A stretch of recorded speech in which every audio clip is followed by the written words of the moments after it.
On commence donc ce journal avec cette question. Faut-il donner aux maires les noms des fichiers S radicalisés? Depuis des années, certains élus le réclament pour renforcer la sécurité dans leur commune. Mardi, Emmanuel Macron a abondé dans ce sens, mais les services de renseignement, eux, sont très réticents à cette idée. Alors pourquoi? Explication, Léodie Kellner, Florian Cristini Tadei et Adrien Cadorel.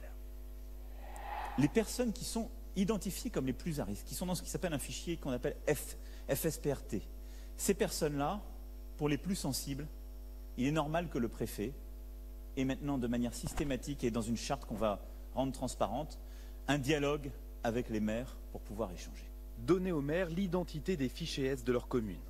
Voilà le souhait du chef de l'État qui promet donc aux édiles de les alerter sur le profil de certains de leurs administrés.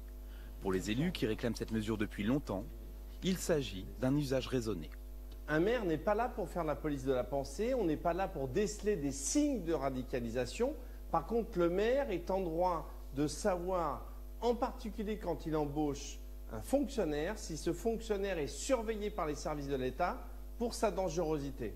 Environ 25 000 personnes sont recensées au fichier des signalements pour la prévention et la radicalisation à caractère terroriste, dont 3/4 d'hommes, 1 millier de mineurs et près de 3 000 étrangers.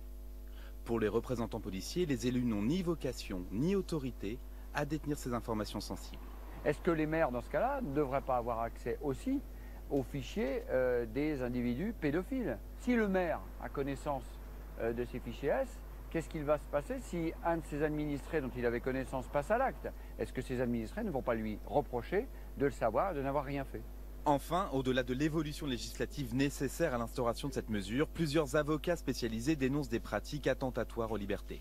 Vous imaginez que si le maire a accès à ces données-là, vous pensez qu'il va donner des places en crèche? Vous pensez qu'il va donner des...